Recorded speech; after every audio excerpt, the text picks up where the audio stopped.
Hello, everybody. This is Oscar Gomez. In this occasion, I would like to share with you this research related to teaching English as a foreign language to Down syndrome students. Unfortunately, I won't be able to use my camera as I am having technical issues. So let's get started. First of all, I would like to show you this outline that I'm going to follow. I'm going to be talking about special educational needs, the Down syndrome profile, eventually the literature review, and lastly the research framework. We're going to do this very briefly as this is a very extensive topic and we could take a lot of time. So let's going to try to do it briefly. So, special educational needs is defined as a learning difficulty or disability that makes learning a challenge for a child. It is not a surprise that in the educational field, we encounter individuals with different needs. Some of them have special educational needs, and Down syndromes are part of this population. They have different difficulties that make the learning process for them a lot harder. So it is a big commitment for institutions and for teachers to get ready in order to assist them with a high quality service by using the most appropriate technology, activities, and strategies to help them overcome this kind of issue. So let's going to learn a bit more about the Down syndrome. What is it? Down syndrome is a genetic condition in which an individual has an extra chromosome that influences the brain development, leading to mental and physical challenges.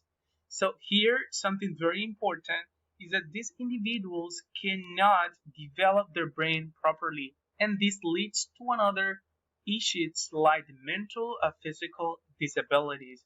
This is the reason why their learning process is a lot different, and in most cases, it is seen as a really complicated one.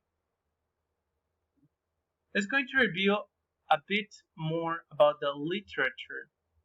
First of all, I would like to share with you what Rundle denominated the linguistic profile. And here the author was referring to a very important topic, which is phonology, the science of sounds. Why phonology relates to Down syndrome students? Well, the reason is that phonology and the production of sound is a very difficult process for Down syndrome students, and this is due to the physiognomy of the speech organs. Some of them cannot develop properly the speech organs, so at the time of pronouncing words and producing sounds, they're going to have plenty of difficulties. Another aspect into this linguistic profile is the lexical comprehension and production difficulties. It is really difficult for them to retain information. So the long-term memory is really weak and they have a lot of issues when it comes to lexical comprehension and the production of information. Then we can highlight the accent of functioning words like preposition, conjunctions that are really barely used at the time of speaking. It's really difficult for them to identify them and to use them in conversations. Another inconvenience is the auditory problems.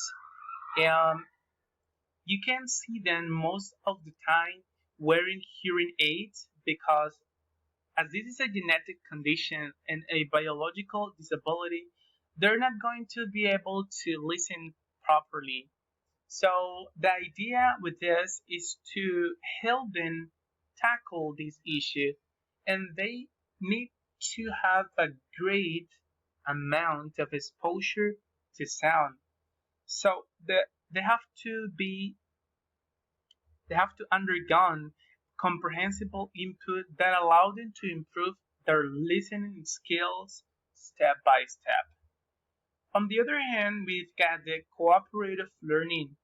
This is a theory that has to do with the improvement of important social skills and also the increase of the confidence. This is one of the biggest problems, not only for Down syndrome students, but general students. So, with the cooperative learning, the author suggests that the learners are going to be entering a friendly atmosphere in which their social and their confidence are going to be improved, and ultimately, this will affect positively the learning process. Theoretical framework, I would like to mention two important aspects. The first one is a triple P model. This stands for present, practice, and production. So, firstly, what this method is about, it suggests that the information have to be presented to students. They have to know what they're going to be talking about. Eventually, the teacher has to come up with practice. These practice have to be engaging so that students are really interested in participating and in taking part of it. After the presentation and the practice comes the production stage, in which, with the help of the tutor, of the teacher, working um, helping the students by controlling, monitoring, supervising, they're going to produce all this information in order to learn even more. Then we have the effortless learning. And basically, as it is stated, this is a technique in which it is suggested to make the learning process errorless. How is this possible? Well, this technique is inappropriate for people with memory impairment. So they need to include activities with a lot of expressions that allow students to recall keywords. So by using repetitive exercises that contain different expressions, students are going to be able to memorize to improve their long-term memory. Moving on to the conceptual framework, I would like to share three different approaches which are most commonly used when it comes to teaching Down syndrome students. So the first one I would like to mention is the communicative approach, uh, which is also referred as CLT. Um, the features of this approach encompass the engagement of Down syndrome students into teamwork and cooperative learning in order to boost the communication as they have to interact with one another and the teacher. Let's move on to the one-to-one approach. And according to Kay, students and teachers' relationship constantly evolves from teacher-centered to learner-centered and vice versa. And some of the advantages are classes are designed according to a student's need, and the students can decide the rhythm of the class, which is something really important. You know that a class with Down syndrome students will won't have the same rhythm as a class with ordinary students. Lastly, we've got the task-based approach, which, according to some authors, this is a task is goal oriented.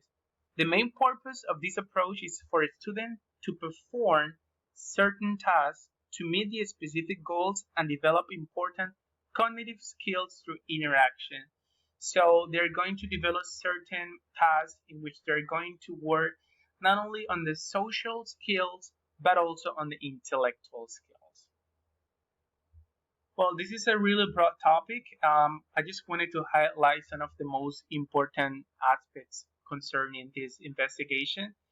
Thank you for listening, and I hope to hear from you. Bye bye.